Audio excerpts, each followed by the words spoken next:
Need some more speed records in this day and age. You need coverage. Coverage? Oh, you mean them little root weevils that crawl around popping off cameras in your face? Those root weevils write history. Many of you know that quote by Jack Nicholson in A Few Good Men. You can't handle the truth. Well, you can, and Event Horizons will give you those truths. So when you're mad as hell and not going to take it anymore from that memorable CNN network, you'll know just what to do. We will draw you in and become your news addiction at Event Horizons. Join us Monday through Friday from 10 a.m. to noon Eastern Time at freedomslips.com. At Revolution Radio. Our world team members are Dennis Fetcho, John Ilias, David Dunger, Hyla Cass, MD, Melanie Bridgeton, Jim Mars, Paula Harris, John Trallo, Maria Payan, Christopher Husser, DODDS, Jonathan Orchard, and me, your anchor, Dr. Robin Falco.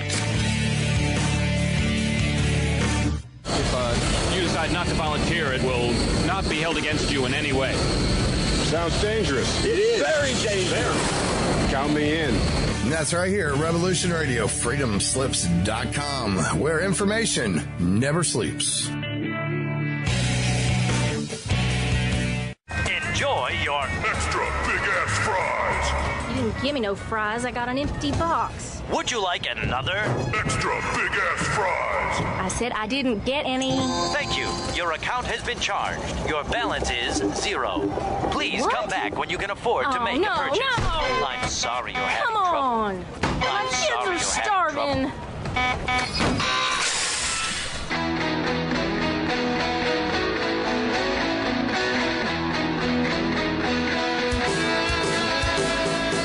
Thank you for tuning in to Revolution Radio.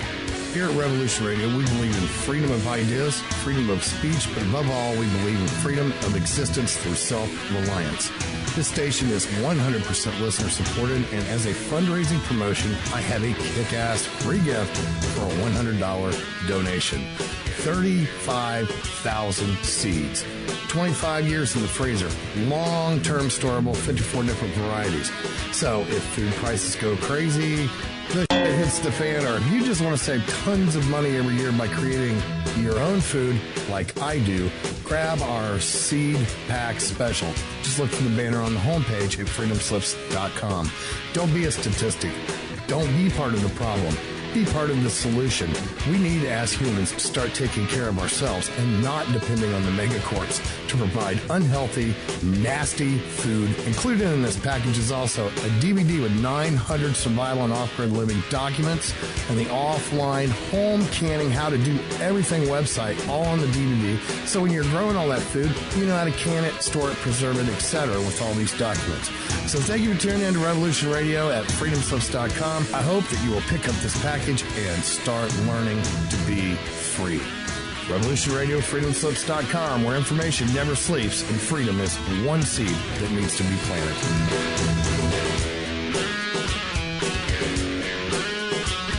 What we do in life, it goes in eternity.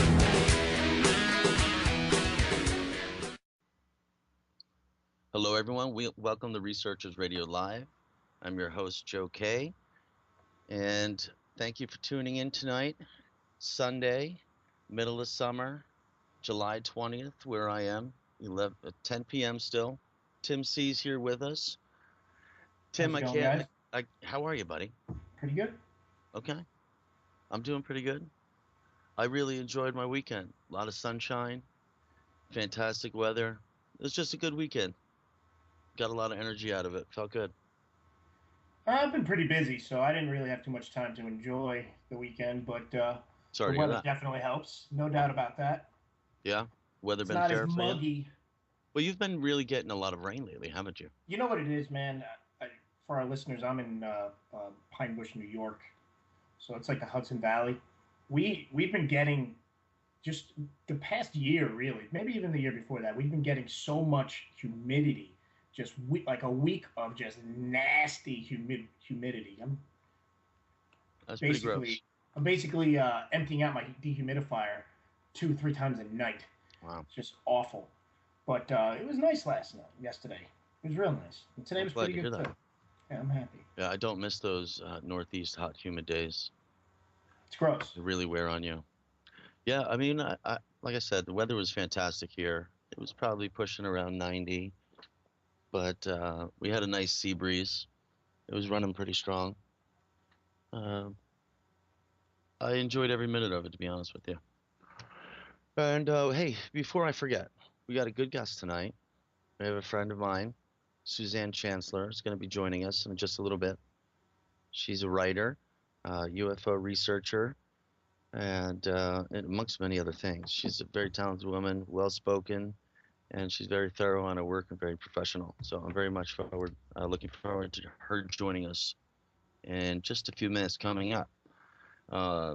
Tim, I would love to say that this is the program to tune into for late-breaking news, but it's not. No, unfortunately, it's not. I mean, it might be in the sense of research, but luckily for me, research moves at a snail's pace. So anytime I speak of a recent discovery, a recent finding by a university, it might be breaking news, but they've been working on that project for a little bit now. So it just moves at a little different pace. But I can't lie, this Malaysian flight has my attention a little bit. It's a very strange situation, and being a Malaysian airline, of course, I'm not a man of coincidence. So it's just really strange. I don't even know what to take as truth anymore. There's things flying all over the place. However, I really don't know what to make of it anymore. It's like there's too many hands in the pot. Everyone's pointing the finger. I know they say certain things are fact and meant to be, but there's really no evidence of any of it as far as I'm concerned at this moment. Go ahead, Tim. I know you were trying to get in there. Sorry. No, that's all right. I saw on Face the Nation, basically, there was John Kerry, I guess, had made a statement that there was an overwhelming amount of evidence that it's tied to, the Russian separatists, and obviously Russia has their hands in that one way or another.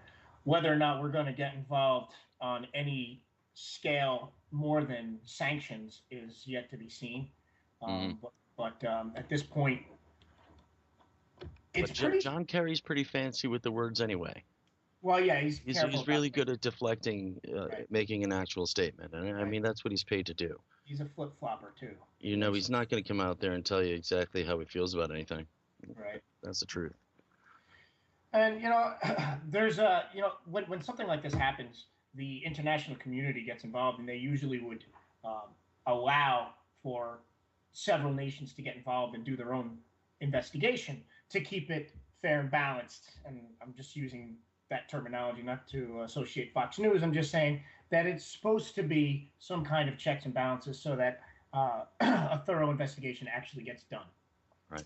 And apparently a lot of the evidence and the bodies have been moved from the site into Russia, and our investigators have had very limited access to the site and to the evidence. The black boxes, as I'm sure most of our listeners have found out through the news, are missing in action. And right, the flight recorders. Right. Yeah. So there's the conspiracy. Now maybe people in the chat room or at home can send me a message.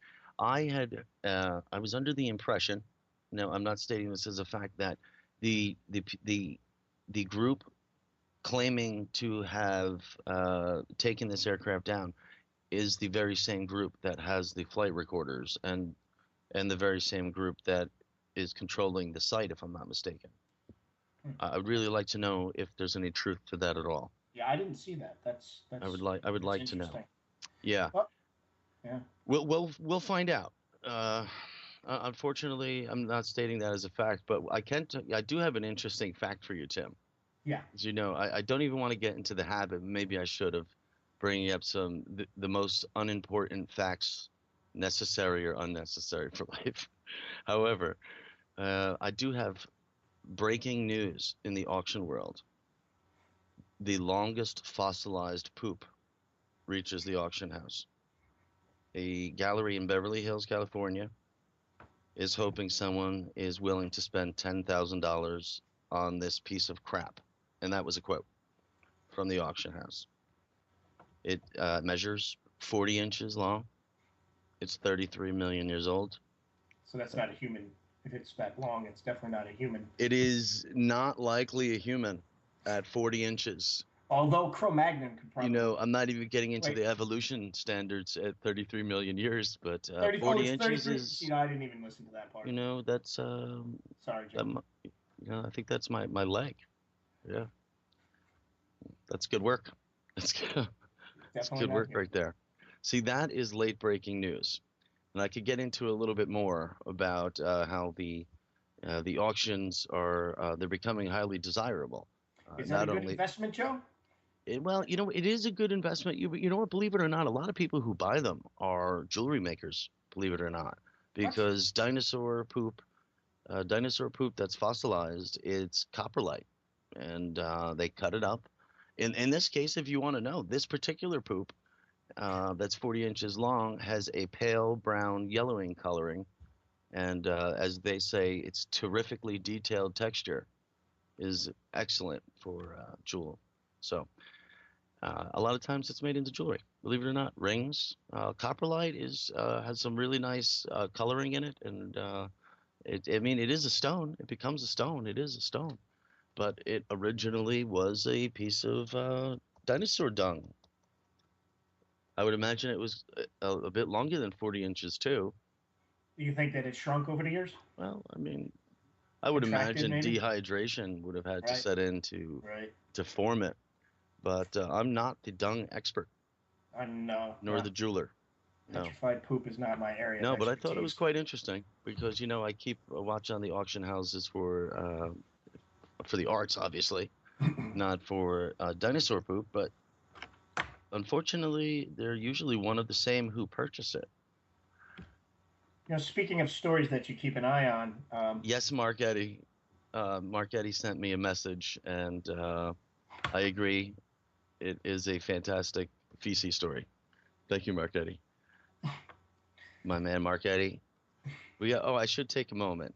I would like to take a moment to let everyone know about our fantastic chat room at freedomslips.com. Mark Eddy, you'll find him in there, a.k.a. Marky Mark, and his partner in crime, a mad painter who hosts an open canvas program Monday nights here on the station, Studio A. We got all of our friends here tonight, which I'm happy to see everyone. Such a long list, and I will forget everyone. But I know we have Vaubear, Patrick English, Comet, Dory Barr. We have Andy, Cortex, Sactinol, Miker. We even have Enoch. We got the whole crew here tonight. And Sactinol, Al's here. I have to apologize. Al, what's up, buddy? Last week I butchered your name, and I apologize, Sactinol. I'm glad you apologized. Yeah, I felt bad about that.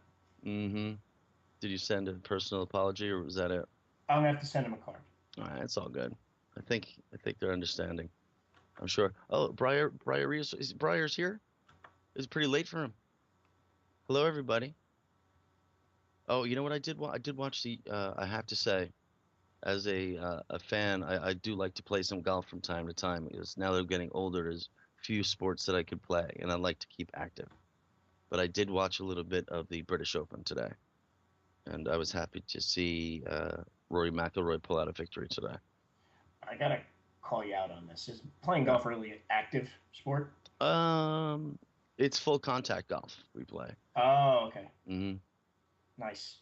Well, that sounds interesting. I suppose it's active. You wear pads? No, and I also don't walk. I also use a golf cart, yes.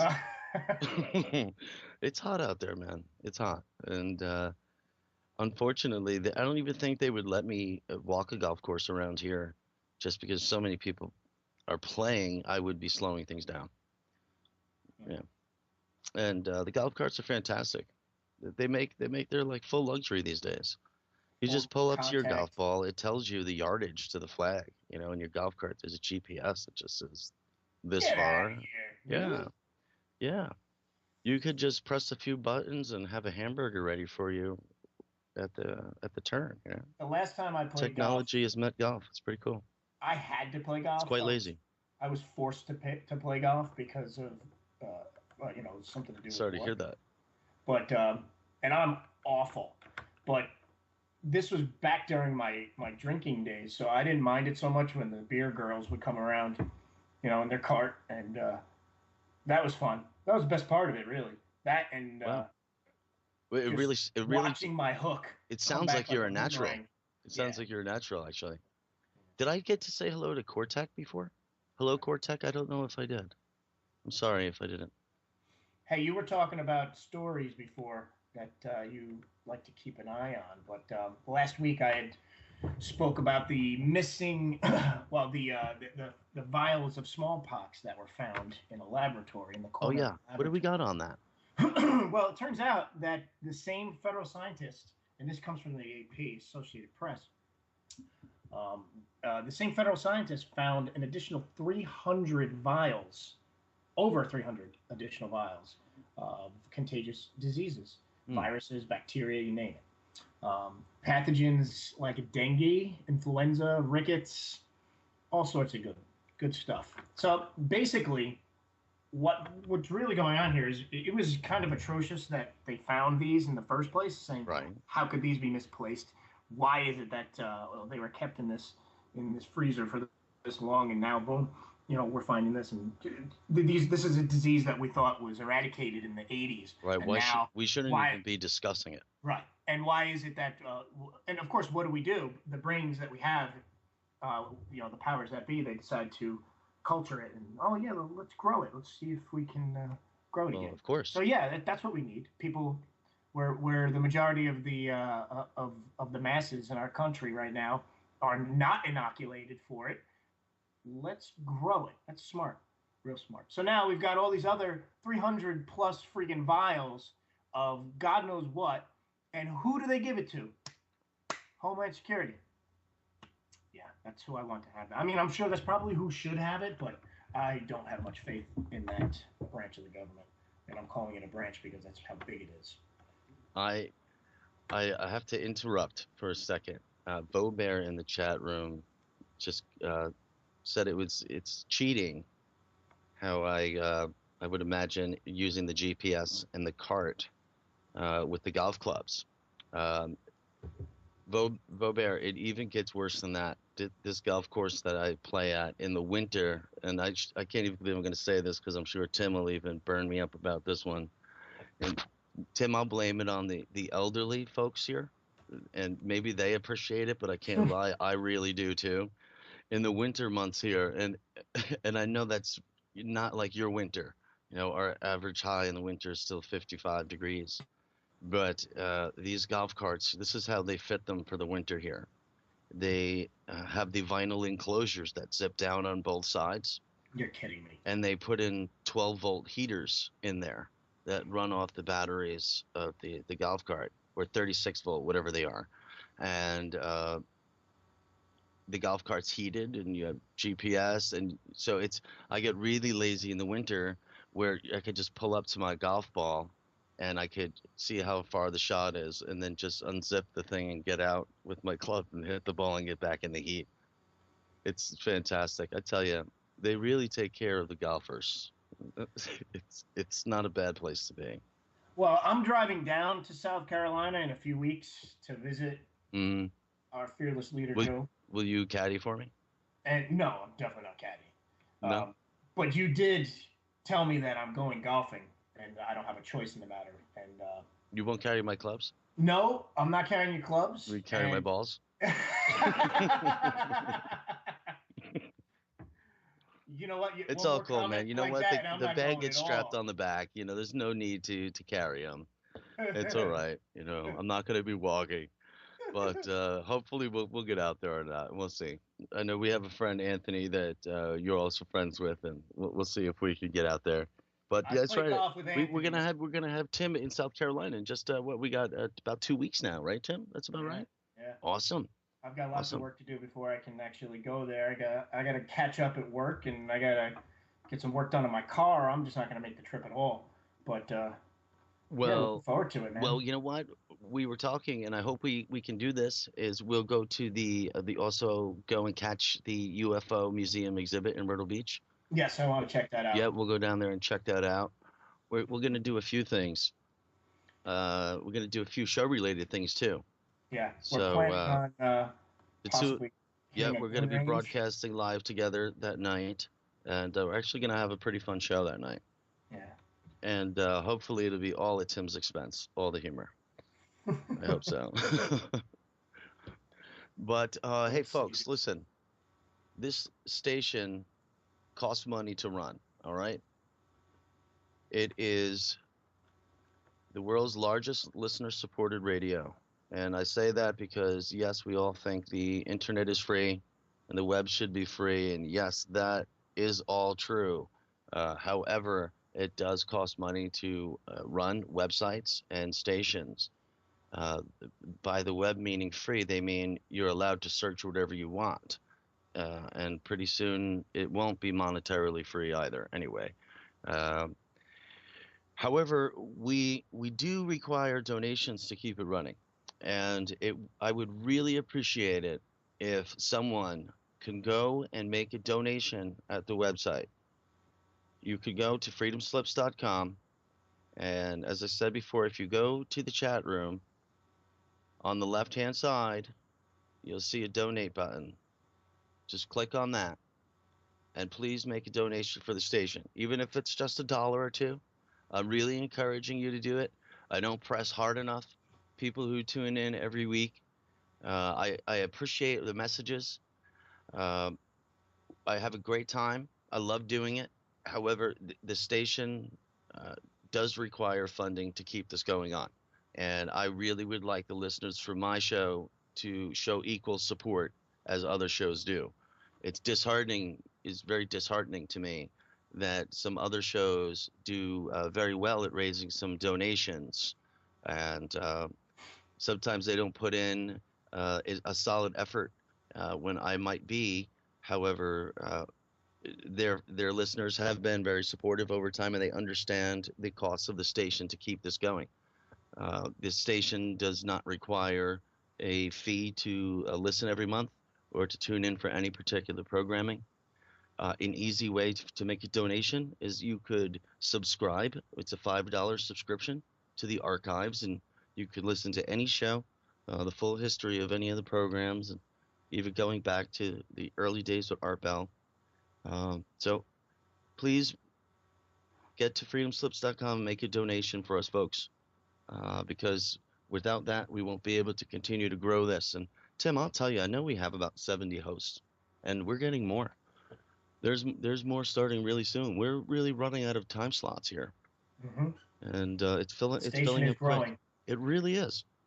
And the shows are getting better. A lot of the hosts, all of the hosts, I should say, really have a good passion for their programming. We got Studio A, Studio B, so there's 2 shows running concurrently. And there's a lot of really good programming. The whole spectrum of programs. We're not bound by any contractual issues where we have to talk about this topic or that topic. We really have free range. And this is free radio. Yeah. This is how it should be. We need to keep it that way. Mm-hmm. But it doesn't stay around long, like anything else. With no money, things end. And we also encourage all of our listeners to call in and join us. 843-491-6077 is the number. So at any time, if you feel like you could add to the show, definitely give us a call. I would like to hear from a couple callers tonight. I hope a few people have questions or things they'd like to add to the show, including or not with Miss Suzanne Chancellor. Miss Suzanne Chancellor, I've spoken to a few times, and she's excellent, great writer. She's involved in a lot of things, Tim. She really is, and it's really nice to speak to anyone who's got a passion for what they're working on. It's quite revealing. You really get to see the workings of someone. It's really nice because that's usually where where all the good stuff is found. And I use the word stuff loosely. It's to categorize many things. But we're going to have her on here in just a few minutes. And we'll post her links in the chat room as well. Yeah, I was just about to do that. I was about to get some links. I had a few of them going on earlier. But we have her one podcast, Random Alien Brain Droppings. You wanted to ask about that. I love that title. I know you do, because of the George Carlin reference. Right. Mm-hmm. I actually read that book, Brain Droppings, by George Carlin. You did? I did. I should have known that. I should have known.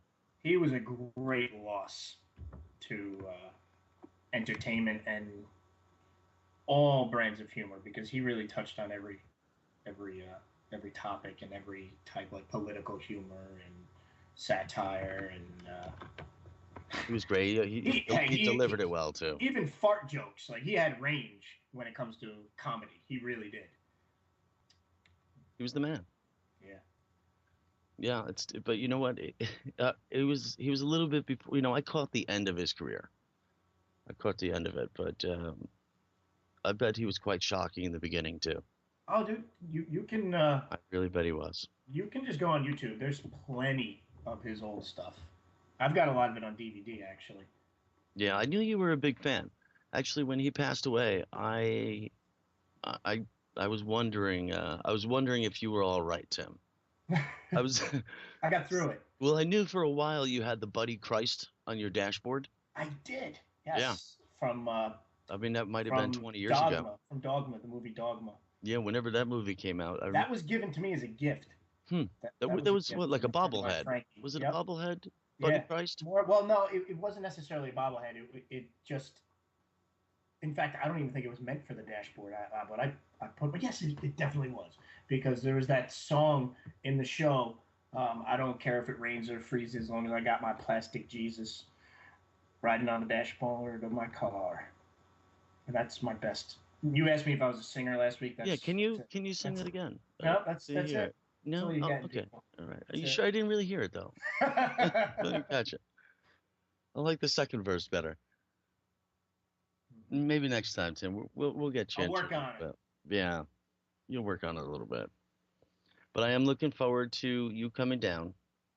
We do have some good shows. We're gonna have Miss Suzanne Chancellor on here shortly, and I know the show right after us. Well, it used to be Alchemical Connections, Tim.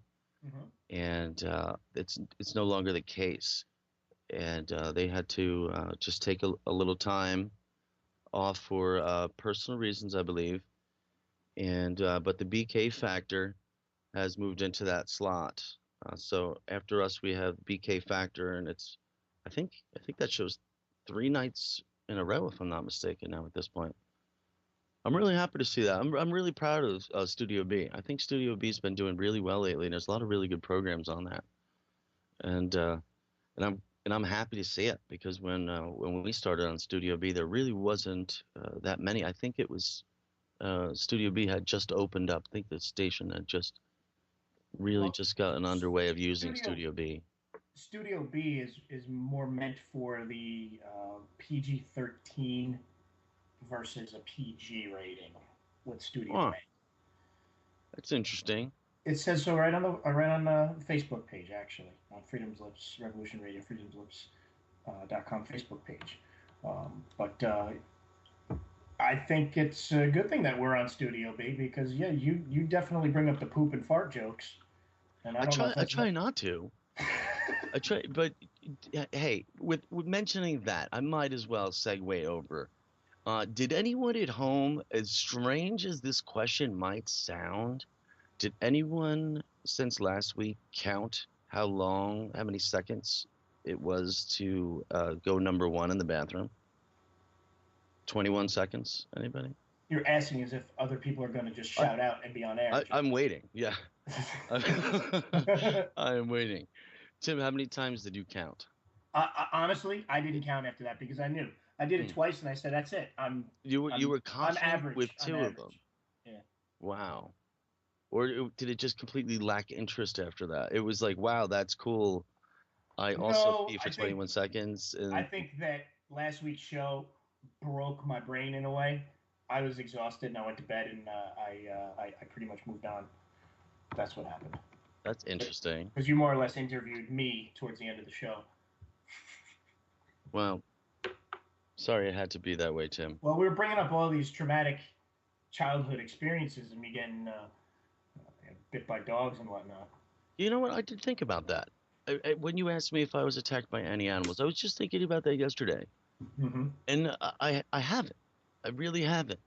But I don't think I'm going to either. I really don't think animals are just going to randomly attack me.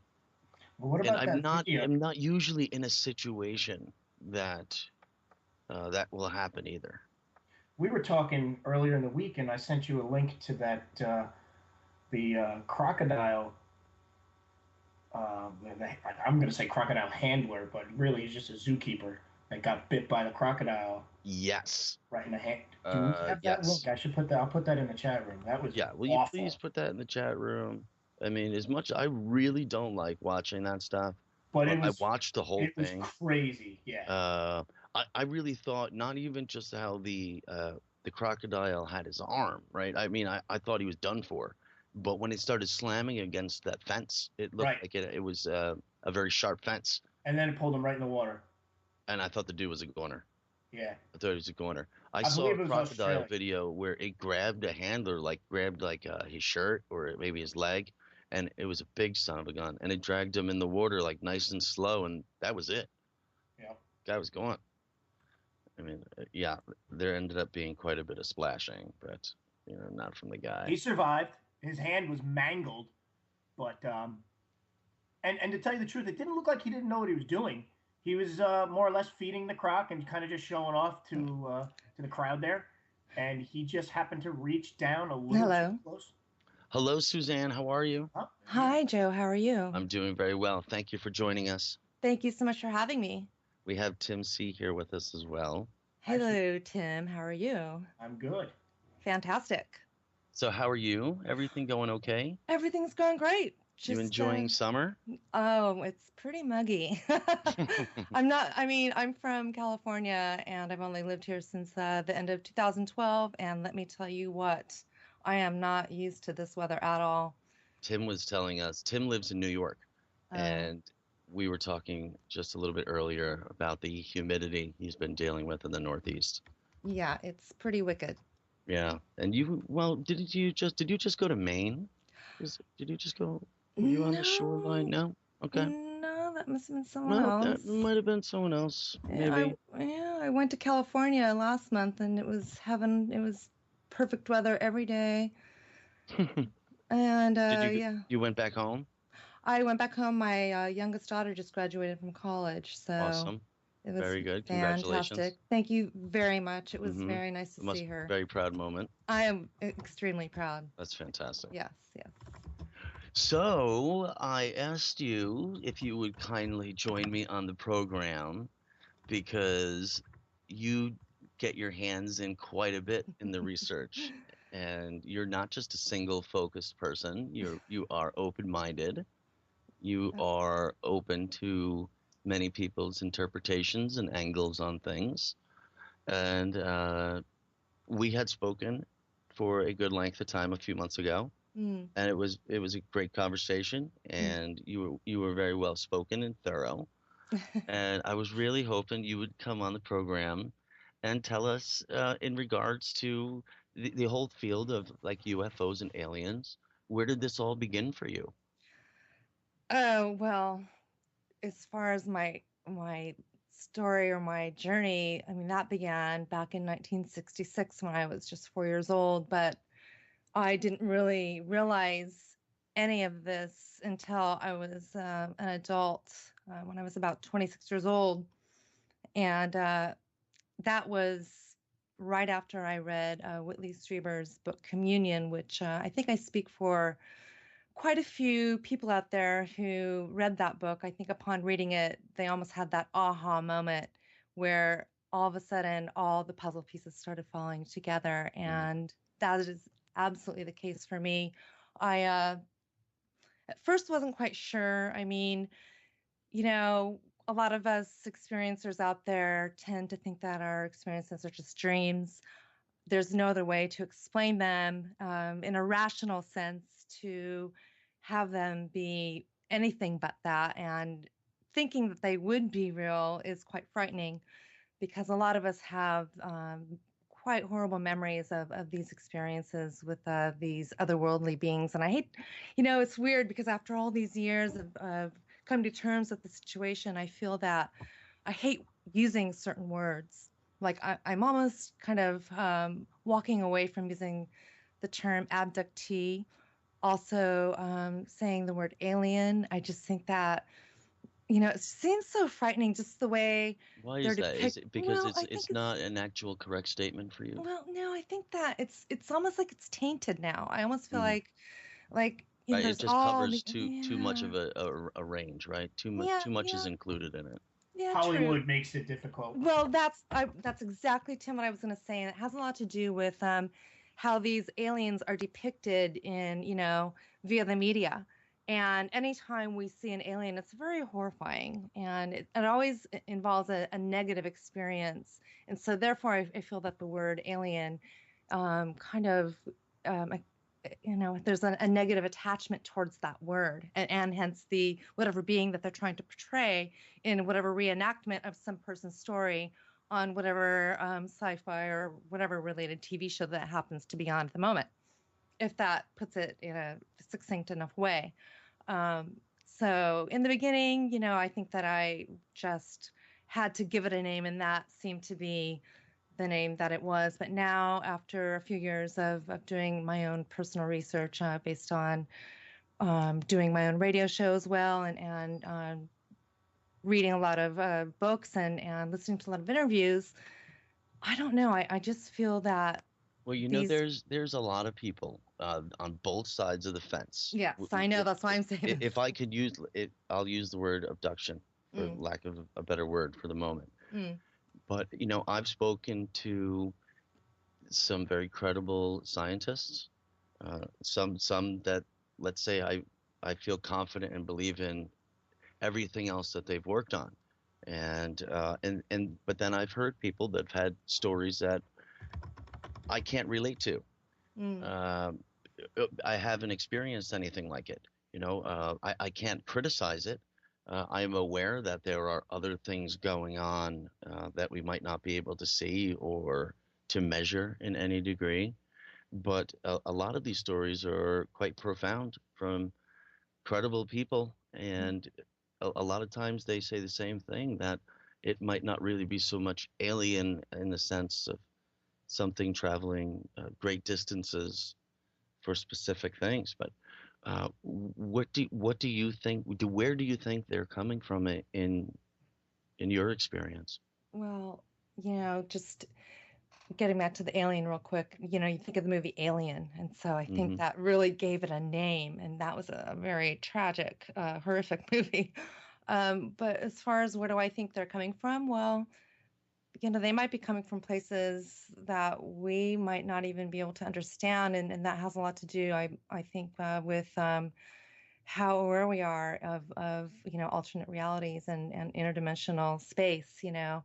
A lot of people, all these years, we've been taught by the media again, and science and physics and what have you, that so only certain things are possible for them to be traveling at such great distances to be here in a physical sense. And so therefore, that being said, maybe they are actually traveling interdimensionally, and obviously things, again, that we cannot even understand. Also, I do believe that there is also a conscious contact as well, through telepathic messages. And I feel that that has a lot to do with people who maybe have been involved in the experience for quite some time. I almost, and I'm saying this from my own experience, that the experience seems to have changed a little bit, and has almost evolved from more of I don't even say tangible, because it's not really tangible, but when I would say like a physical visitation, has now, I would say, transcended to or ascended to more of a conscious contact. I could understand. I could definitely relate to that. I could understand that very much. Now, NASA just released this week that they anticipate on finding life beyond Earth within the next 20 years. I mean, that's very vague too, though. I mean, a lot of people are expecting, the alien. They think that they're going to find the alien we were talking about, but really, they're just really hoping to find signs of life. That's really what it boils down to. Right. But you're right. The whole alien idea does have a bad image. I liked it more when it was the Marvin the Martian guy. It was more enjoyable when it was just Marvin around. Right. But Hollywood really did have to cash in on it, and right. Well, there's a shock value. There's a shock element there that sells, tickets. So, everybody wants to see somebody's, horrible experience, or, guns and car wrecks and, gross, like, otherworldly beings eating human beings, for their sustenance, or, and it's just, I understand that, but it really does give us all a really warped idea of what the reality, I think, of the situation really is. And again, you look at one of my favorite movies, Close Encounters of the Third Kind. Mm-hmm. And when I saw that movie, I mean, and still to this day, every time I see it, I mean, it brings a tear to my eye. I feel that there's some sort of a warmth, I think, that has not been embraced enough, because, what do we really know as a populace? What can we really anticipate? If we're being taught or trained to have one train of thought as far as, this is what we're to expect, that they're here for no good, to do us no good, and only cause us harm, then why would they even ever show up? I mean, we're just going to shoot them down. I mean, what does that, say about us as a human race? Right. I mean, some people might say that's exactly what happened. We had a gentleman on the show a couple of weeks back who was related to, oh boy, Joe, help me out here. The guy from, well, basically, the L.A. battle. He was from Big Rock. Charles Meek was the gentleman's name. Meek, that's it. And, I firmly believe that a lot of that, whatever did happen that night out in L.A., where with us shooting at whatever was in the sky, I think that resonated so much. The battle over LA. I think that resonated so much in popular culture that, obviously, the newspapers embellished quite a bit. And that was a big one. Right. No doubt about it. But if, I wouldn't be shocked if that's what exactly we did. If there was some sort of a UFO from wherever that we shot at it, I wouldn't be the least bit shocked at that at all. Yeah, but you also got to remember, and this is something I firmly believe. That's exactly what we do. That we probably thought that it was one of our enemies of some sort. They're spying on us, this and that. They're going to attack. So maybe, but I mean, come on. After 2,000 anti-aircraft shells, you got to chill out a little bit, say what's going on here. I mean, they didn't even have it triangulated. I think they had from 7 different angles, Right. And still no answer. I mean, I'm not expecting to hear one, but I mean, that was a pretty big incident as far as I'm concerned, because it was right over residences for a little while, and I think it even flew over Universal Studios, if I'm not mistaken. Yeah, well, Culver City, Long Beach. I can't remember if it actually went so far inland as Universal City, but you could be right. Maybe Universal Studios, is that possible? Well, Universal City is Universal Studios. Is that all of Universal City? No. Okay. No. Yeah, I'm not too good. I haven't been out there that long, but I think did it go as far? It went south as far as Long Beach, yes. didn't it? Yes. Okay. That was an interesting one, but Suzanne, I wouldn't be shocked if that's what we were doing, firing at them. I mean, well, that's what we do, unfortunately. We were taught. I mean, well, we're raised with fear, so that's our first response. I mean, could you imagine if that happened today? The same thing would happen. Oh, yeah. So what has to change? Yeah. Obviously everyone says, well, the White House lawn and all that, blah, blah, blah. They would, if they would have done it already. But right. I just don't think that we're at a place. I would find it amazing that they would know to go to the White House and the lawn there. Oh, really? That doesn't surprise me, actually. It doesn't surprise me. It really surprises me. It really does. How would they know such a thing? Why wouldn't they? I don't know. I just don't know. If they have enough. Well, like, why were they here. in New Mexico? You know, what was going on? What do we really know about New Mexico? Probably. I mean, there's a lot of things that you know. we don't know. Yeah. If they were smart, they would be on a nice beach somewhere. They would leave Washington D.C. Well, I say I find it hard to believe, but yet I'm pretty convinced about the images of the fleet of UFO lights over the White House or the Capitol. That one's a big seller with me, especially since it's well documented, the radar and the jets that took off to chase them, and then they all disappeared, and the jets landed, and they all reappeared. And there's some pretty good images of that one. So, I mean, there's no answer for that because nothing should be flying over that area then or now. Right. So there was something. Say that it won't happen again. I mean, and then it'll. I can't say that. History will repeat itself in the same fashion. It usually does, right? Right. At least in our case, we'll shoot at it again. That's right. Exactly. We'll chase it again. Right. Unless we know. Well, that's, I think we really need to start thinking about a lot of the things that I'm feeling very strongly about is the collection of messages that I've heard certain experiencers tell me, and they all seem to be very congruent, that, they're basically sharing with us that we are going to destroy ourselves. And that seems to be a pretty big message right there, that things do have to change here. And I don't think that until they do that, they will come to us and make their presence known in a benevolent way. So, if we fight at them, who's to say that they're not going to fight back? And that could be quite tragic, I have a feeling. Do you think that they are always present here? Somewhere on Earth? Yeah, I do, actually. Yeah. I do. I was just talking with someone the other day, and that's exactly what they were saying, that everything we consider to be foreign, UFO, alien, whatever it may be, that it's all here. And he was saying, just as you were, just different dimensions, that things might be traveling, but they're not traveling as far as we think. Right. And he's a good friend of mine, and he's a well-spoken, well-knowledgeable guy, and he had a lot of really good points, but unfortunately a lot of it I just don't understand, because he was talking multi-dimensions, and he was talking creationist theorems of on a science level that I could really only understand the basics of it. Right.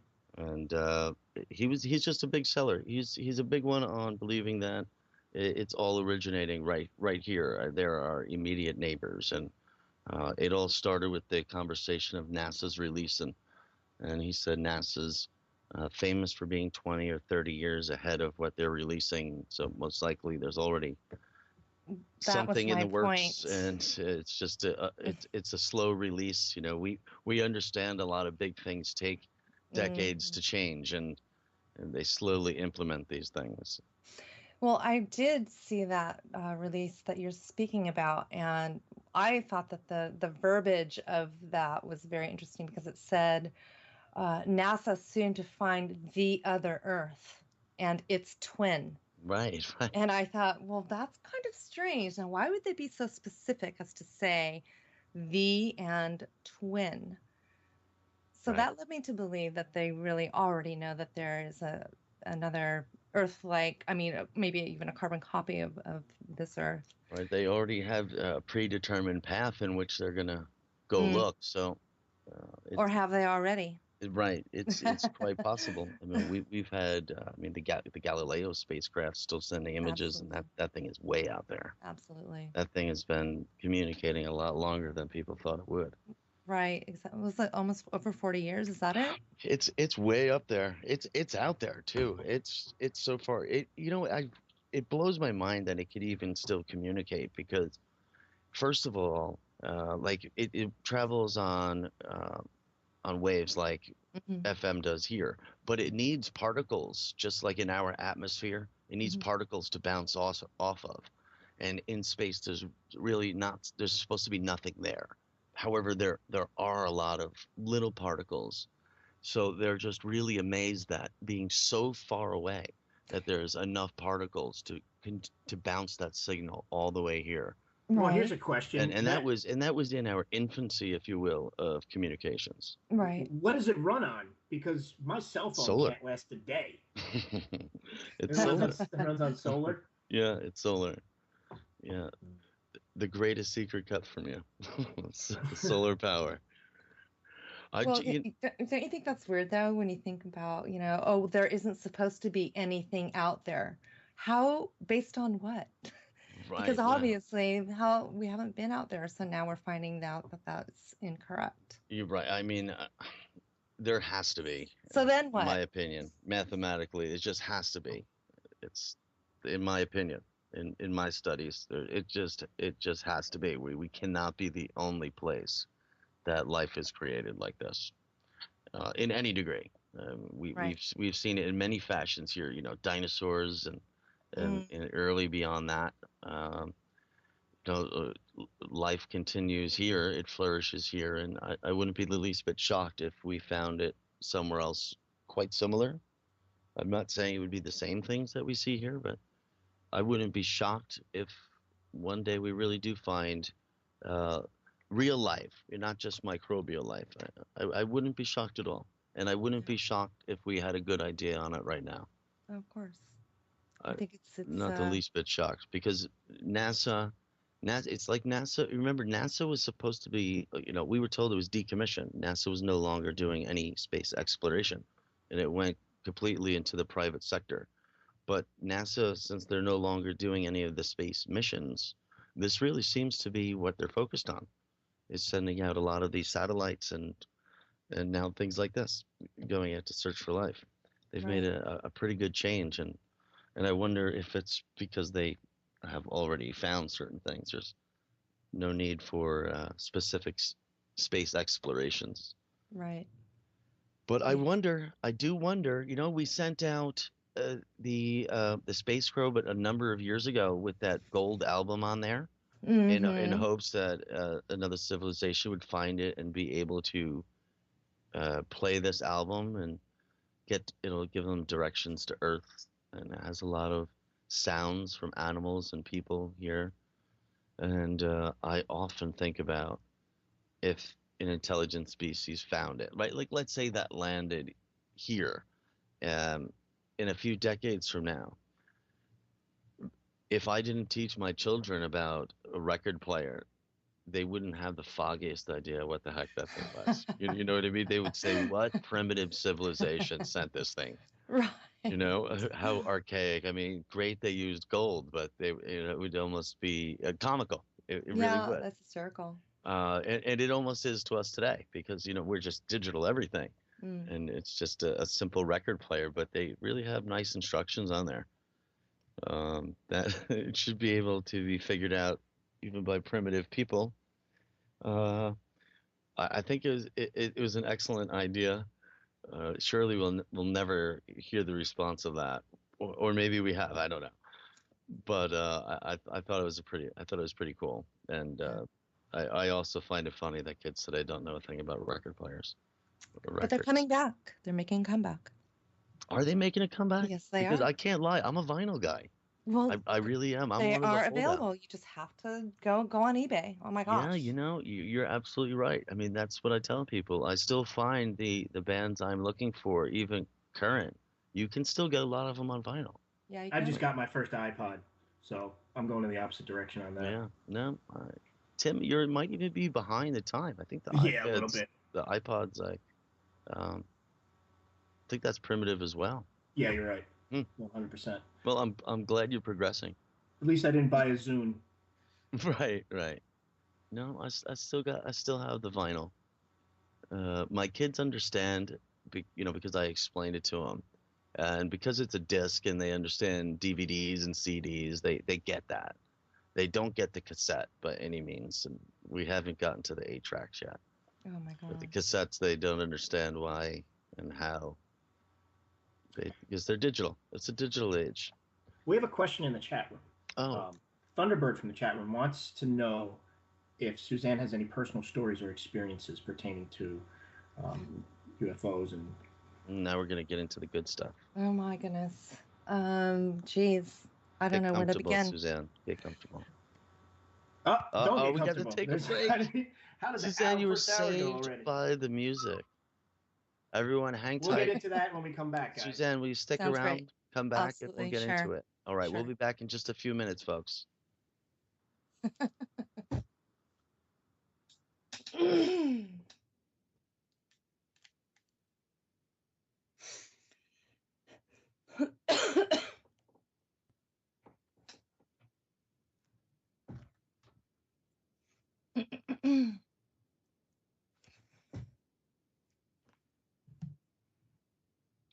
Hello, everyone. Welcome back to Researchers Radio Live here at freedomslips.com.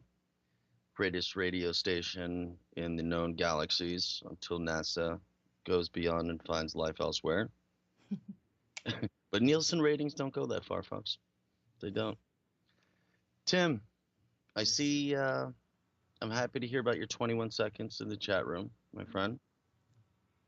And before we went to break, you were reading a question, Tim. Yes. We basically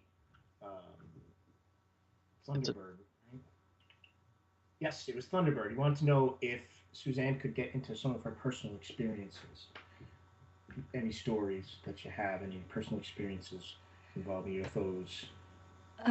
Yeah, I mean, I have quite a few that have been going on since I was 4, but I was thinking about it during the break, and there's one that stands out for me because it was so. I feel like the experience had changed into something less frightening, and that was something that I think we all should really think about, because a lot of times we hear these horrific stories about abductions and experiments and, you know, semen extraction and egg retrievals and needles and all that, but this was not like that. And so I really would like to share this, to share that part of the experience. It was in 1989, and I had a 3-year-old daughter at the time, and I was engaged to be remarried. And my husband, who was not an experiencer, or I'm sorry, my fiance, we were in bed, and I couldn't fall asleep, and he was fast asleep next to me. And I was staring at the ceiling, and all of a sudden I saw all these swirling, different colored shapes, like squares and triangles and circles, and they were just all like a prism, like if somebody was holding a prism up to the window, and the light was like refracting in. It was just like that. And can you hear me? I hear you loud and clear. Okay, great. All of a sudden it went dead for a second. And I thought, wow, that's really strange. And at that very second, I realized when I went to look at the window to see if there was something shining in, like headlights or something from a car, I realized that I could not move. And I got really frightened. I mean, I thought, oh my God, what's happening? And then I thought, oh no, I just had this feeling, this familiar feeling that I was going to be having a visitation. And I think that a lot of experiencers can relate to that experience, the feeling of the knowing. And all of a sudden, this gold disc shoots in from the window, which was to my right, across the bed. And it manifested itself into something standing next to my bed on my left. And I couldn't turn my head to see what it was, but I could move my eyes. And when I did so, I could tell that it was, I felt that it was a female, like a human female. But she had long blonde hair, and she was just standing there, and she started speaking to me telepathically, or I was just thinking what she was thinking. And I thought it was really interesting what she said, because I was engaged to be married at the time. And what she said was, where I come from, marriage is the most sacred part of our existence. And I am giving you the chance to experience that if you wish. Now, I was just so overtaken by the moment, but I just freaked out, and I said in my head, I said, I'm so glad you don't look like what you really look like, because I think it would really frighten me if I saw that, right, instead of a woman standing there. And she says, well, if you would like to know what we look like, look at the window. And that moment, I didn't know if I should look or not. I mean, I was so scared, but I was so curious at the same time. And so I just looked in my periphery, and when I did, I could see a mantis being hanging from my windowsill. And I gasped. I thought, no. And the minute that I, took my breath, my doorknob started to shake and rattle. And the minute that happened, she took off and flew through the wall, which was bizarre. And the minute she went through the wall, 3 little blue beings came in. And I know this sounds very bizarre because there's all these different entities all in the same experience. I'd never heard of that before in my life. And they were standing at the end of my bed, and they were just looking at me. They looked like little blue Smurfs. I like Smurfs. Well, I did too up until that point. And they looked at me, and they started speaking to me telepathically.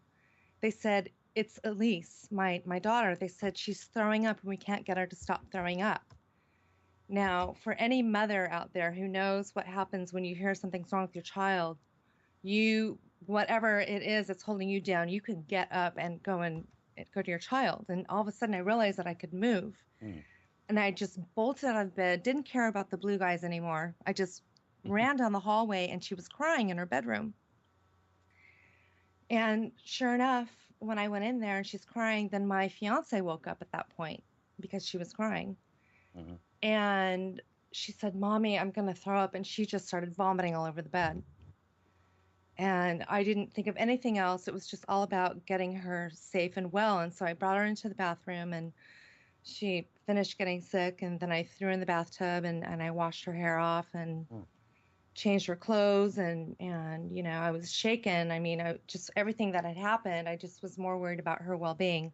Right. And so I changed her linens, and I went into the bed with her, and I laid there until she fell asleep. And finally she went to sleep, and I went back to bed, and in the morning woke up, and she was absolutely fine. I mean, there was nothing wrong with her at all. And I went to the kitchen, and my fiance came into the kitchen, and he looked at me, and I looked at him, and we had a standing joke because he knew that I was an experiencer, and he knew everything that had happened to me. And we had a little joke that was kind of like, did the visitors come last night? Because I slept like crap. And he had the look on his face, and he said, did that? And I just put my finger to my lips, and I said, shh, because I didn't want him to talk about it. Because there's a little bit of truth in every joke, though. Right? Well, exactly. Yeah. And not only that, but my daughter was sitting right there, and I just felt like something had happened. Very interesting. So I was getting her some juice, and I went over to the table, and when I went to the table, she was doodling a little picture on a piece of paper. And I said, oh, honey, well, so what is that? And she says, oh, that's the animal from my dream last night. And I said, well, honey, it doesn't really look like an animal. And what it was like a little round head, 2 big eyes, and then there were there was little lines where the ears should be, and then there was a squiggly thing over its head. And I said, well, honey, it doesn't really look like an animal. And she says, well, they're not really animals, but they're not really people either. And I said, well, they? And, I'm trying to not frighten her, but I'm prompting her because I'm feeling that something, she saw something, and I was scared. And she says, well, there were 3 of them, and they were blue. And then I freaked out because how else could she have known, if this had not really happened? Right. And so, again, not to frighten her, I said, so what were they doing to you, honey? And she says, well, they were smelling me, and they were telling me that they loved me. And I said, well, so what's this little squiggly thing over its head? And she said, oh, it's a cloud, Mommy. They come from the clouds. Wow. That is interesting for a child. And at that moment, I had so many mixed emotions because up until that point, I was, I had no choice. It involved me. I had, no control over it, but now it was involving my family. Right. And then I got angry. And you were sure of it. And I was sure. Right. And then I got really mad because it's like they crossed the line. Well, now what do you do at that point? What can you do at that point? What can you do? What can you do is the question. There's nothing you can do. So, go ahead, Tim. No, please. I was going to say, was this a prevalent issue for you when you were a child? Yes. So what did you do when you were a child? How did you handle it then? Well, I didn't know, it was just part of my life. I guess I just, when you're, think back if that were you, for example, right. and say you were having these crazy dreams that nobody believed. I remember my very first memory of my experiences happened when I was 4. And I remember being brought back into my bed. And all I remember is I felt like I was being carried from below, that there were more than one. And it was almost as if you were like say you were in a hospital gurney and you're going down a hallway and all you can see is the ceiling passing you. Well, I felt that same way. Like I'm seeing the hallway, I'm seeing my door, and then I'm seeing my ceiling in my bedroom. I'm being put back into bed and I'm having the covers pulled up to my neck, and then I'm passed out asleep. And I woke up in the morning one morning and I asked my mother, I said, Mommy, I need a Band-Aid. And she said, well, what do you need a Band-Aid for? And I said, I need it for my belly button. And she said, why do you need a Band-Aid for your belly button? I said, because they told me that it would get infected if I didn't put a Band-Aid on it. And so she felt that I had had a crazy dream. Right. And she basically got mad at me. And I got mad at her back again because I was adamant. I said, I need a Band-Aid. And so she finally went to the bathroom, gave me a Band-Aid, and just walked away. And I think I just realized that I really couldn't share this, even at a young age. I almost felt like it was my own little private little world. Like, how could I explain to my parents that this is a reality?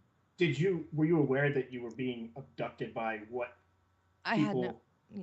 No, you didn't know what it was. I didn't know what it was until I was about 9. And then I started realizing that these were I was starting, as you get older, you start beginning to differentiate between dream state and, reality. And you start making sense of maybe what ghosts are because you hear people talking about it. And so then you start thinking that maybe they're ghosts, maybe you're being your house is haunted, what have you.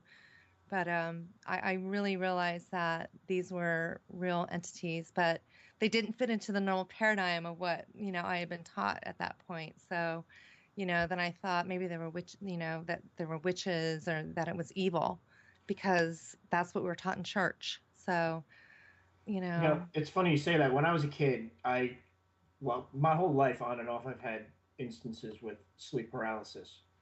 And I'll just say right now, I firmly believe that it's really just chemical. I don't think there's any paranormal aspect to it, just for myself, my own experience. But when I was a kid, I do remember one instance when I was asleep. It was a hot summer night. And I woke up because I felt an old woman, which I interpreted as a witch, putting her wet, cold palm on my back. And I couldn't move, and I was paralyzed, and it scared the life out of me. And I was probably only like 5 or 6 years old, but I remember it so vividly. And, ever since then, I've had other sleep paralysis issues, but never anything so vivid like that. Did you experience sleep paralysis? Tim, I didn't know you had sleep paralysis when you were younger. You know what? Naturally, I wouldn't know you about your sleep conditions when you were younger, but I would have imagined you would have. Maybe you've mentioned it and I disregarded it. Yeah. You know what? That's not the type of thing I really bring up that often. But like I said, I don't feel like there's any paranormal aspect to it. I just really, truly feel like it's a chemical imbalance at that moment. But I mean, that's just my own experience. I've experienced plenty of paranormal stuff in my life. So if I was to inclined to associate it, I would. But I just firmly don't believe it. I've had dreams that I need to get up and do something, and I can't. I'm frozen, but I'm sleeping. Sleep paralysis can be terrifying because there's a definite sense of there's someone in the room and they are staring at you, and all I hear is picture downtown traffic in Manhattan, rush hour. Every sound as loud as possible, sirens, horns, loud music, screaming, engines blaring, all at the same time. And not being able to move, but my eyes, just like you were talking about before, Suzanne, where you can move your eyes, but nothing else. And complete awareness that I am awake and this is not a dream. That's the scary part, that you can't move. Well, that is wild. I've been able to move my head maybe a quarter turn during it. Yeah.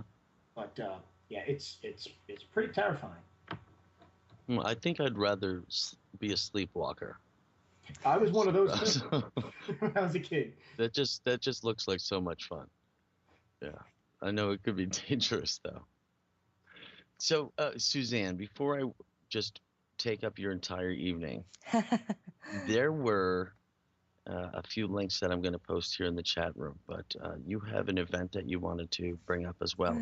Yes, correct? I would actually. Thank you for reminding me. What do you have going on, Suzanne? Tell me about it. Well, it's, I have done this for the past 2 years, but this year I am not. But there is an amazing conference every year in Maine, and this year it's in Portland, Maine, at the Clarion Hotel. It's a conference called Experiencers Speak, and the presenters, most, if not, well, this year there are mostly all of them are experiencers who are doing their presentations, some of them for the very first time in front of a live audience. So it's a very therapeutic, welcoming, warm, non-judgmental place to be for somebody who just needs to speak their truth. And I was very fortunate to be asked to be a part of it 2 years ago for the very first time. And I'm speaking from experience that it definitely changed my life to be able to speak about these things publicly. But this year it's being held at the Clarion Hotel, September 6th and 7th in Portland, Maine. Awesome. Presenters include Stanton Friedman, once he recovers from his recent health issues, which he should be fine by then.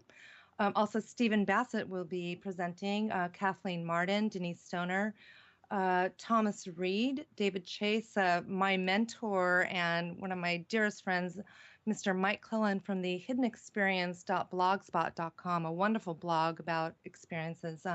He's an experiencer. He writes a lot about owls and synchronicities and the abductions experience. I highly recommend it. And he also has a wonderful podcast. Anyway, so they're speaking, plus others. But tickets are $50 a day, which I think is a steal. They also have where you can, if you would like to see one presenter, I believe it's $20 per presentation. Tickets are available through Audrey Hewins, and I will give the number. It is 774-766-2558, or you may go to the Experiencers Speak YOLA site. I believe it's experiencerspeak.yolasite.com on the internet. If you'd like to buy tickets online, you can do that as well. But if you are an experiencer, I highly recommend attending this because everyone is completely like-minded. You hear some wonderful stories, and they're beautiful presentations, and it's a beautiful part of the country. Were you there last year? I was there last year. I did present last year, yes. I believe I spoke to Mr. Christopher Bledsoe when he returned from there. Yes, he did present as well. Mm-hmm. And Travis Walton was there as well last year. Yeah, absolutely. We spoke about that. Yeah. It was a really, really great time. So he said the same thing. Yeah. He said he had a fantastic time, and it really is. I know pretty much every name you just mentioned there. All fantastic so it's well worth presenters. Absolutely. And I really love Kathleen Martin and Denise Stoner. I think Yes. they're fantastic ladies. I really enjoy that. Spoke to And them a few times. the coup de grace is the MC, Master of Ceremonies, Mr. none other than Peter Robbins. Right on. Yeah, he's amazing. Very cool. Yeah. And I do hope Stan will be fine by then. Yeah, I think I did hear some he event. was under the weather. Yes. And I got to meet him too and spend a little bit. I got to have lunch with him. Great, he's a great man. Yeah, awesome guy. Yes, he is. Yeah, he was one of the, when I was speaking of, I speak to scientists about these things. When you talk to Stan and a lot of his other work, and then you switch over to UFOs and such, it's sometimes you say, a guy like this shouldn't even be speaking on the topic, but his credentials are up there, Yes, and absolutely. regardless of one's opinions on the man, all of his other work is unquestionable, Well, so it leads you to a certain point. Say, why those would are just opinions, and I everyone has them. I agree. I'm all about facts, and that's what I mean with Stan. Is all of his other work, it's all fact based, and you can check it all. It's all thorough, and then you come to UFOs, and I think what a lot of people don't know about Stan is he's really big on getting a lot of old documents from the Freedom of Information Act, because Absolutely. it's difficult to do. You have to know exactly what you're looking for and what to request, and Right. it's not an easy process, and he's been really big on that, and a lot of people don't understand that. Is he's still out there doing his thing. Yes, he is. He sure is. I think he's a very, hell of a very guy. passionate. Yep. Yeah, he's an excellent guy. Yep. Well, Suzanne, I really want to thank you for joining us tonight. And I want to thank you for having me. Well, I want to give out your sites as well. We could go to Random Alien Brain Droppings at podbean.com. And what is the blog website? It's abducteeawareness.blogspot.com. Blogspot. And I would also like to invite anyone, if they would like to connect with me, share your story, have any questions, you may do so at abducteeawareness@gmail.com. Excellent. And I hope people do. I do too. Yeah. I hope you have a good time at the I will. event in Maine. I definitely will. It sounds like a good and time. If you ever think about taking a trip up there, it's definitely worth the trip. That's what I hear. Every year. I hear it's a good time, and it's an excellent event. As I told you, I spoke with Mr. Bledsoe about it, and he spoke really highly of it. He said it was an excellent place to be. Everyone was able to be themselves and speak about their occurrences, and I think it's a really good thing that it happens. I think it's fantastic you're involved in it. Well, this conference is pretty much one of a kind in that respect, because it's more focused on the abductees. So there is definitely a sense of camaraderie, and not to shut anything else down. Everything's got, everything that they need to have to present. You've got all different types of conferences, but it's really nice to see one that does, focus on the personal it's very, like I said, very therapeutic, and everyone needs support, and I want to thank Starborn Support again for putting this wonderful event on. You can find them on Facebook. Excellent. Thank you so much, Suzanne. Thank you, Joe and Tim. Have Thank a you very wonderful much. It was an evening, absolute and pleasure I love what speaking you're with you. doing. Likewise. And I hope you guys have a wonderful week. Same to you. Keep up the good work. Thank you. You too. All right. Good luck. Good night. Bye-bye. Good night. Bye-bye. So, Tim, we got Yes, to Joe. learn a little bit from Miss Suzanne Chancellor. You know what I liked about Suzanne? She was one of the in the industry, and I'm calling it industry, in the neighborhood. The UFO community. The UFO community. She's one of the few that is reluctant to use the word alien, and I appreciate that, because let's face it, how do we know? Nobody really knows who they are or what they are. Nobody really knows. And that's what I've always anyone liked about Suzanne is it's all speculation, you have your views on things, but ultimately we really just don't have a lot of these answers that we all search. That's what it boils down to.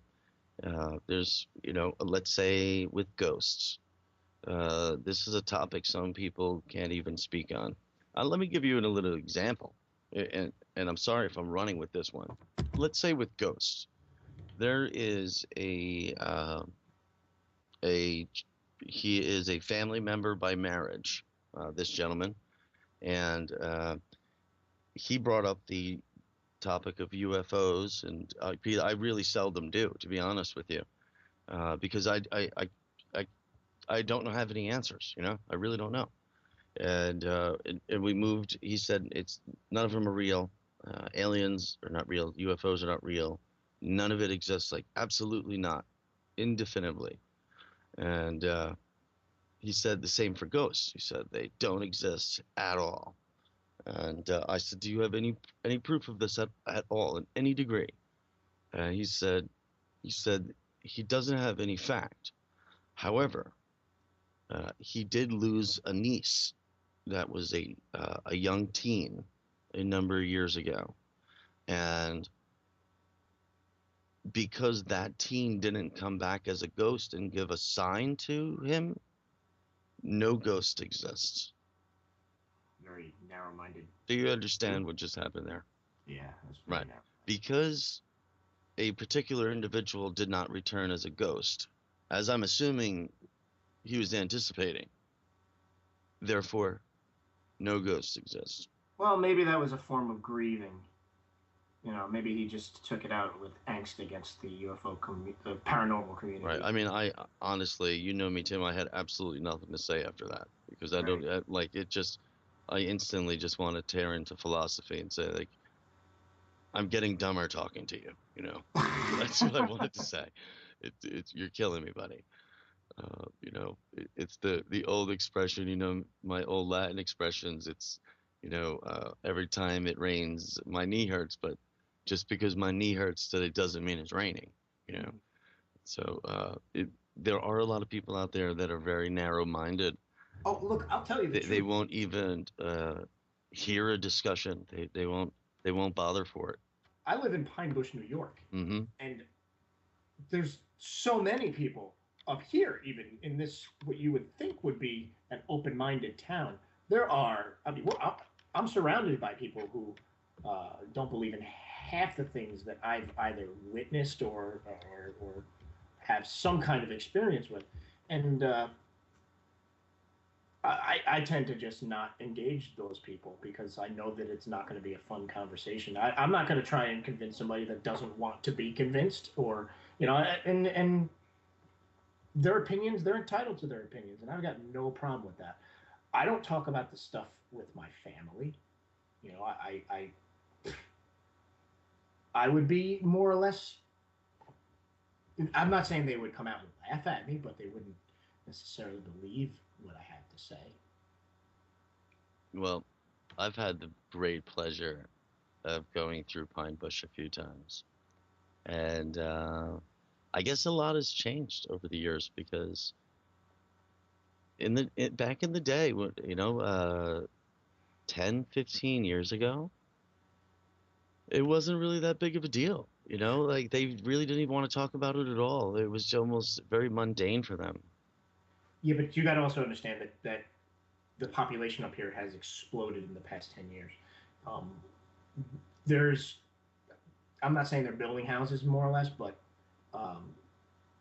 the area is really, people are still moving up to Orange County. That's just the way it is. People move up, to get out of the city, right? Or any of the. But that's a never-ending. Yeah, that's going to continue. Revolving door, man. Yeah. Right. The truth is, I don't know why, but for some reason, I seem to have people that have this negative outlook on this. I have a magnet for it. I don't know why. I guess that's just what it is. Well, magnet for negativity. Well, that gene runs strong in humans, man. Yes, it sure does. But you know what? I have seen some very interesting lights in the sky with you, not far from Pine Bush at all. That's very true. Yeah, some awesome ones that I'll never forget. And man, obviously I have no idea what the hell it was, but it was pretty cool, and it was one of the first times that I really saw something strange, and it wasn't that far away. saw something strange that, really sunk in as had to start questioning things. Some things just don't make sense. But I think some people are susceptible to seeing it. Me, Tim, as a hermetic guy, frequencies and vibrations. I understand these things. I can't rule out that it's not possible that some people are in tune, if you will, to see certain things or experience or hear certain things. Or some people are just not paying attention. So that's very possible. Most of the people I know don't pay attention to much, not much at all. They just go through life doing the same thing every day. Most people are never outside. The only time they're outside is going from their house to their car. Right. They're never outside looking up. This is why every time I talk to someone and they're going to tell me about some lights they saw in the sky, it usually starts with, I was taking out my garbage, or I was outside having a cigarette. Because besides that, no one's outside. They'd rather watch TV than just sit outside and enjoy the night. Hey, learn a few constellations. Enjoy it. It's beautiful. Now, Joe, you have a Ustream account where you put a camera in your hotspot, so to speak, right? I have in the past. But in the past, I was live streaming a particular night when we were trying to film, and I did film something pretty darn cool. And it was nice that it was able to be not just recorded but live. But that was just another time where it's just, people say you're seeing flares, you're seeing this, and saying, come here and look for yourself. I really don't even care anymore, I could talk about it till I'm blue in the face, but I'll put my money where my mouth is. I mean, there's hundreds of people that have come here to see these things, and nothing's changed, Nothing else has come out, so go for it. Have at it. I mean, lights appear, and then they're not there anymore. I have no idea what they are. Well, I honestly can't wait to take a look for myself. You know what, Tim? They'll be on vacation when I go on vacation. You know what, Tim? I'm going to do something I never do. And you and I are going to go out specifically with some serious camera gear. And I might even equip you. I might strap some night vision to your head. Just for kicks. Cool. Yeah, that sounds like fun. Just for kicks. With the camera facing your face, of course. I want to see your reactions. And I just want to see your reactions when I make you run full speed to the woods. Right. Mm-hmm. Which, is a lie. I will not be running anywhere. Well, I don't know about the woods at night. I mean, you live in South Carolina, man. You got alligators and we do. No, you have. Oh yeah. What snakes you have down there? Yeah, we have all of them. Yeah. You have cottonmouths, right? Yeah, we have a bunch of poisonous snakes, poisonous spiders, and no poisonous gators, but they'll get you good. There's a couple big ones because they really don't hunt them around here. There is a gator hunting season, but not so much like where I am. There's really not any hunting grounds. Like my county is pretty much spoken for by residential homes at this point. I've never gone hunting for anything. But the gators that live around here, like on the golf courses or in neighborhoods and ponds and stuff, they're big. There's some big gators. I've seen on the golf course, I've seen a few 12-foot alligators on a golf course.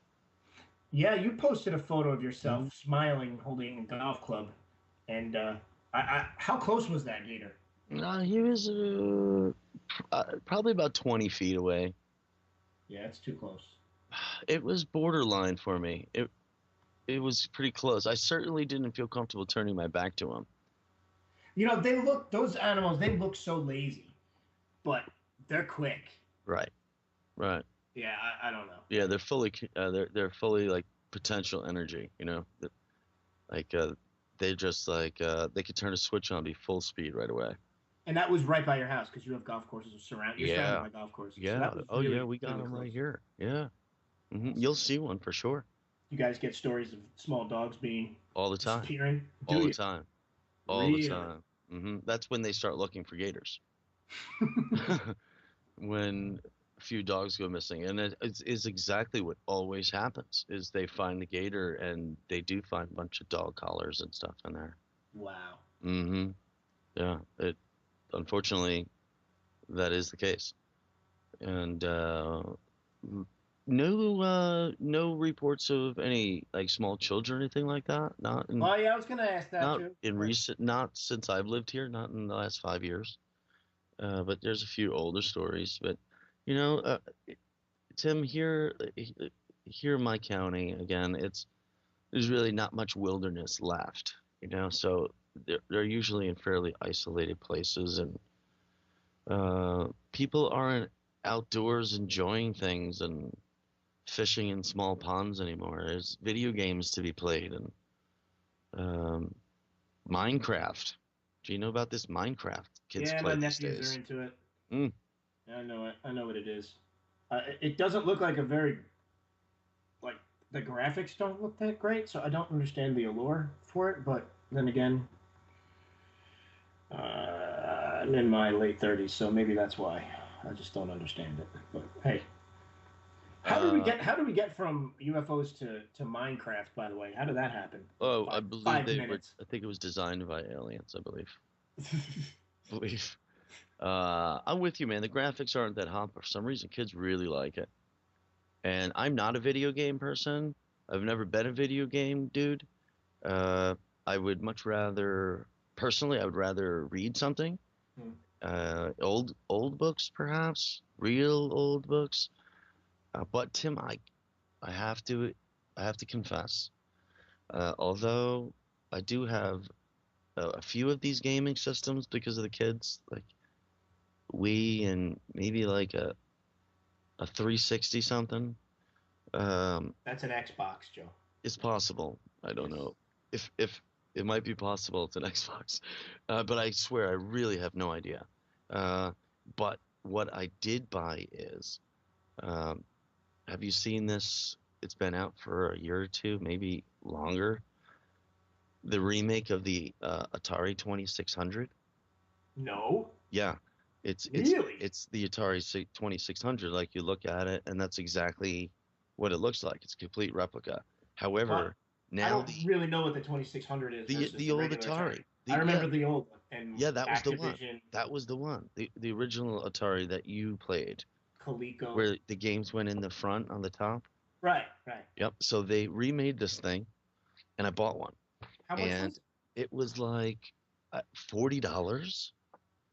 Yeah, check this out. It's the same thing, but now the two joysticks are wireless. So the wires used to go bad on them, and I think I also used to just completely break the joystick. I remember doing I used to manhandle it. I used to child manhandle it because I was young. But it comes with like maybe 50 games or more that are loaded in it. So there's really, you don't have to actually put a game cartridge in anymore. I think I'm interested in that. You have to show me that when I'm down there. Yeah, you can check it out. So I bought it saying like, you know what, I'm gonna play some video games, and I played it for like 5 minutes. And I said, this is the most boring crap in the world. I said I can't just sit here and play a game. I just couldn't do it, man. I was just sitting there playing it, and I was thinking of 10 other things I'd rather be doing. But that's the whole point of playing. I couldn't jump over the sand trap for the game Pitfall. Mm-hmm. And it was driving me freaking crazy. I had to jump on these alligators, and I couldn't do it. My kids took it, having never seen it before, and were instantly the master of every game that was on there. Yeah. Same thing with my little one who's 3. Before that little one even turned 2, the little baby was completely ready to go with the iPad. Just give the baby the iPad, and the little baby will find the apps for the shows and the music and everything. What about Tetris? You don't like Tetris? I think I have never played it, but I'm familiar with it. I know it. But I really honestly I'm think calling I've you. I never don't played it. believe you that you've never played Tetris. One time in your life, you know played why? Tetris. Because I really don't think I did, and I think the only thing I played like a Mario Brother game that was like some pills that was like a Dr. Mario or something that was similar to Tetris. That's not Tetris. Dude, I don't play video games. Yeah. I really don't. I would have been playing sports. I would have been trying to hurt someone or myself, or reading some crazy old book that. Trying to hurt someone? I don't understand. Well, because come on, you were there when you're a young boy. You're usually you're pushing the limits and boundaries of something. So someone's gonna get hurt, you know. Were you a bully? Were you a bully? Well, no, but if someone's gonna do something, you normally would say like, hey, you're gonna get hurt. Well, if they don't listen, what do? You back up and you watch, you know. So say, hey, buddy, you're gonna hurt yourself. Whoop, there you go. You know, good thing I backed up. Usually happened with you, if I'm not mistaken. Oh yeah. No, I was in a lot of fights as a kid because I wasn't particularly tall, and oh man, I had one hell of a temper. My fuse it just got shorter throughout childhood. Really, I would blow up and everybody knew that all they had to do was say something about my mother or my sister, and that was it. Gone. And that reminds me of some mom jokes I have. No. Well, earlier in the show when we were talking fart jokes, someone in the chat room was asking for a joke, but most of my jokes are not air quality. No? No. Wow. Definitely. Wow. Maybe that was the beginning of all the fighting. No? I think I might have seen a little altercation, a physical altercation involving yourself, Tim. I think I might have witnessed some of this activity. Probably when I was a little older, though. Yeah. You're much more even keeled these days, are you? Joe's referring to a bar fight when I was probably 19 years old, standing outside of a bar in New Paltz, New York. Hey, I wasn't saying anything, but that is a fantastic story. I'd rather you tell it than me. And I was loaded. I was cockeyed, to say the least. And there I'm standing, and Joe actually this entire fight happened because of you, no doubt about it. It's totally your fault. Joe was standing next to this guy's car, and he had his beer on the guy's car, and he was smoking a cigarette. And it was me, Joe, our friend Mike, and I don't know if anyone else was with us, but that's the key players in this. And these two guys come over and he says, "Hey, get your beer off my car." And Joe looks at the guy and he says, "You know what? You come over here, you ask me nicely, and then I'll think about moving my beer from your car." And so right with that, the guy just... I might have been drunk at that point. Yes, you were. Took a shot at you, and then everybody just started throwing fists. And I was standing there. You could have whispered at me, and I would have fallen over. And I didn't even see the I've seen that happen too. He blasted me in the nose, broke my nose. I had blood gushing down my face. I remember I was wearing a white T-shirt. Yeah, you were a disaster. It I was was a mess. 19. I had a fake ID on. Because you're a bleeder. Well, yeah. You were bleeding pretty good. I was. Well, that does sound just like New Paltz, New York. That was New That Paltz. sounds like your average night there. I mean, it is a great college for having fun. Mhm. It's a good school for the arts, but it was even finer known for its bar scene. Definitely. Still is. No doubt about it. Well, they got some really good restaurants in their town now. Mm-hmm. They do. When's the last time you were through there? Well, I lived in Gardner for 2 years, which is like the next town over. So I was there all the time. So I probably haven't driven through there in about 6 months or so. I usually drive that way to get onto to 87 to go north up to Albany if I'm driving up there, but I really don't spend too much time in New Paltz these days. Well, I want to come up where you are. What's I want to return to New Paltz and have a couple of nights of filming because people are still seeing things in your town. Mm-hmm. reports still come in, which it just blows my mind, man, because there's freaking nothing there. You know what I mean? There's nothing in New Paltz. Sorry, Pine Bush, as far as I'm concerned. There's nothing there, man. Stewart Airport, but I don't understand how any of this is. I don't.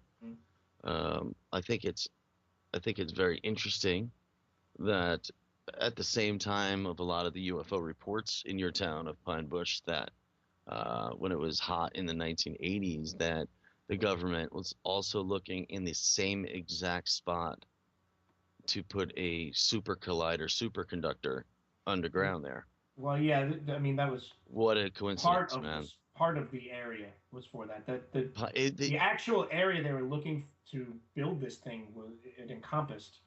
Pine Bush would have been in the center of it. This thing would have went all the way around it. It was like a 26-mile long track. It's like really the shape of a racetrack. And Pine Bush was within the racetrack, you know. But it would have consumed many towns. Yeah. Mm-hmm. My town, actually, to be exact. Yeah. Where I grew up, and that was quite a battle. I remember protesting that the first time I was ever on television. Why were all the protests happening over the superconductor? Was it because people didn't want it, or were people going to lose their houses? People were losing their homes. It was an eminent domain type situation. Okay. Oh, the government came in and they had they had some speakers, and we had a town hall meeting, more or less, and everybody got up and just, I was young at the time. I was probably like 10 or 11, something around there, and I didn't speak, obviously, but my father spoke, and a lot of the townspeople got up there and was just saying, no, they're going to offer us X amount of dollars for your property, this and that, and of course what the government offers you is never really what you want. But who wants to uproot? And at that time we had just moved there 5 years, maybe 6 years prior to, and they basically want to destroy communities and now look, this is very interesting, Tim. See, this is the thing. There's so much wilderness where they could get an area that's not as populated, and what you said before, it is interesting. You're right, because that area. Now, if I'm not mistaken, that wasn't the only time they were trying to take people's houses in that area, right? Wasn't there something just a few years ago where they bringing power lines down through there? Oh, you're talking about Marcy South system. Was it the same sort of deal where they were trying to but they do an eminent domain with people's homes in the same area? Yes, but I don't know too much about that. I know they did build a huge power line, and I believe that was the one came straight up from was it the Erie Canal? I'm thinking somewhere upstate. Or maybe it was from Niagara. I honestly don't know the answer to that, but those power lines are there. Yes, and they purchased tons of property to them, but this was more of a circular. I mean, the power line goes straight, right? The super collider superconductor would have encompassed many, many miles, square footage. It was much more intimately going to destroy communities. So I don't know. I don't know if that had anything to do with that. But what I'm saying is I'm interested into what you were just saying. How they pinpointed that area. It is very odd, because is there a connection? Maybe not. Maybe it's absolutely. Well, I mean, geographically, it's right there. I mean, a great little mountain chain runs right there. Yeah, I mean, it's just beautiful granite, a lot of natural elements. We all know the great majority of our natural elements do originate in mountains and ultimately make their way downstreams. But a lot of natural resources. I mean, it's, in my opinion, I mean, that's the only thing I look at. Just I'm science minded.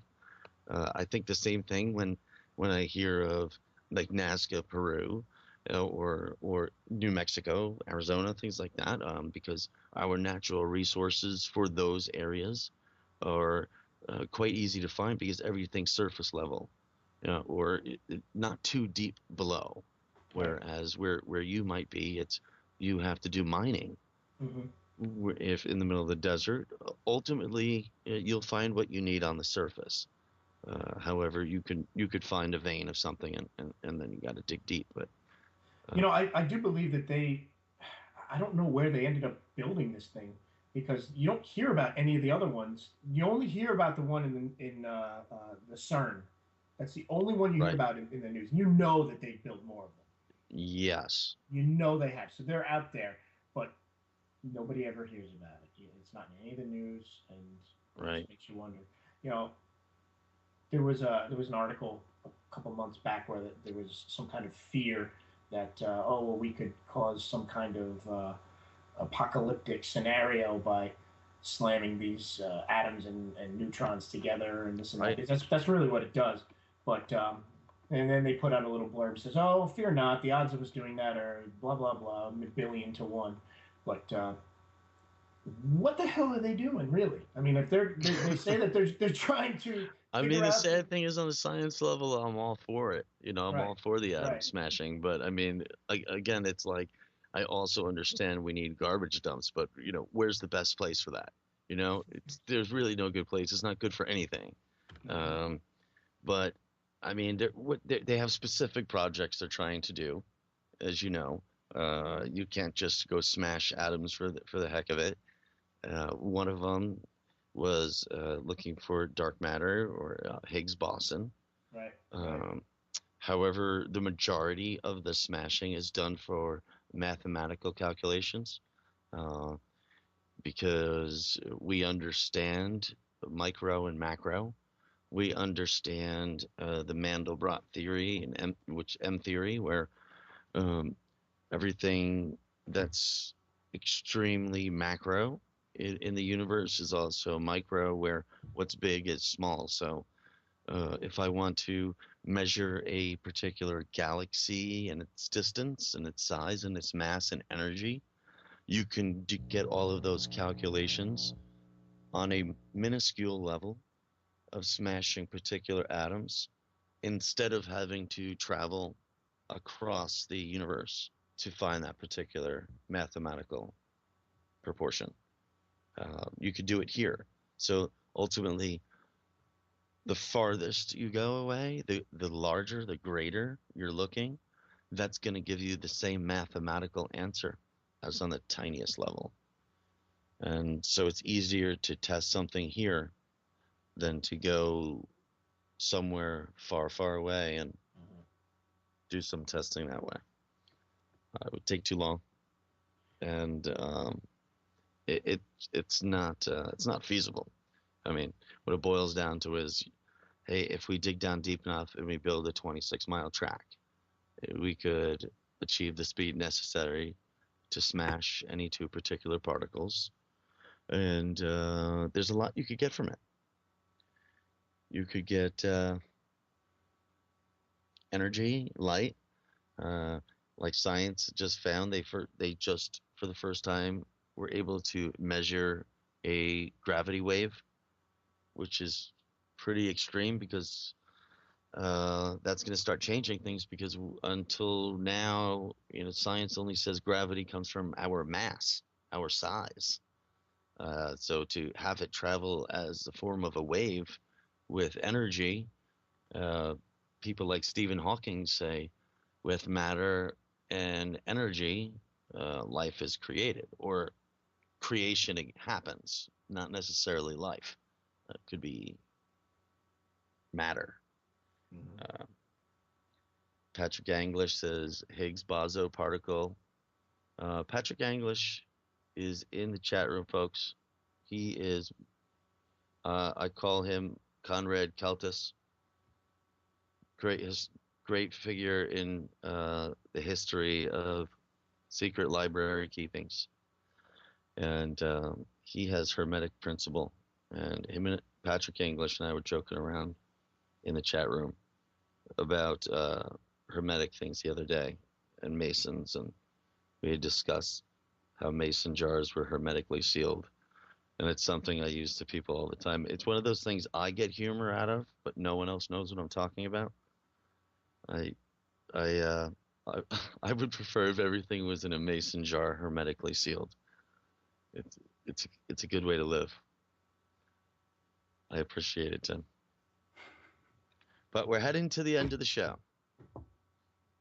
Tim C., I'm really happy that you're here for another program with me. And I'm sorry you had such crappy weather in the Northeast. So just get your ass on down here, and we'll do an awesome broadcast live, and we'll get into some trouble. Sounds good, Joe. Until next week, folks, stay tuned. Tune into some other shows. We'll be here next Sunday. To all my friends in the chat room at home, see you next week. Tim, you're the man. Later.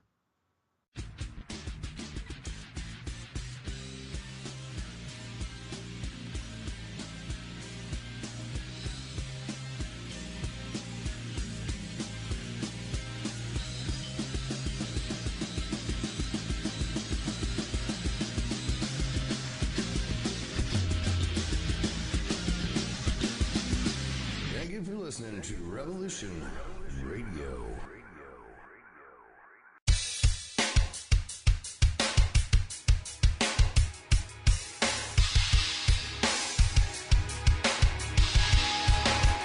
Enter into a world unseen on Raven Star's Witching Hour.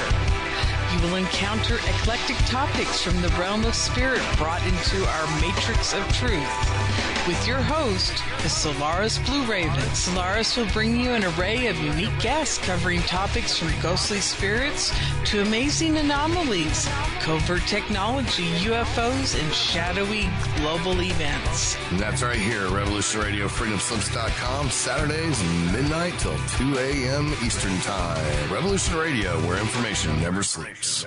Let the magic rise.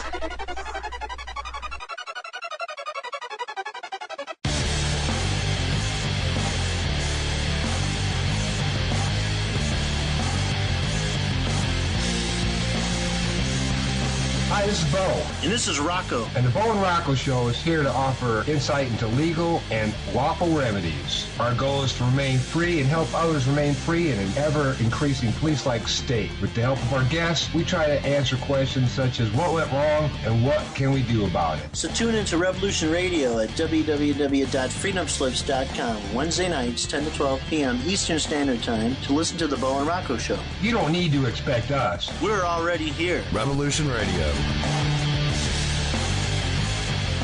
Every Tuesday evening on Revolution Radio at freedomslips.com, we present our goddess spiritual warrior, Kathy Bilski. I command.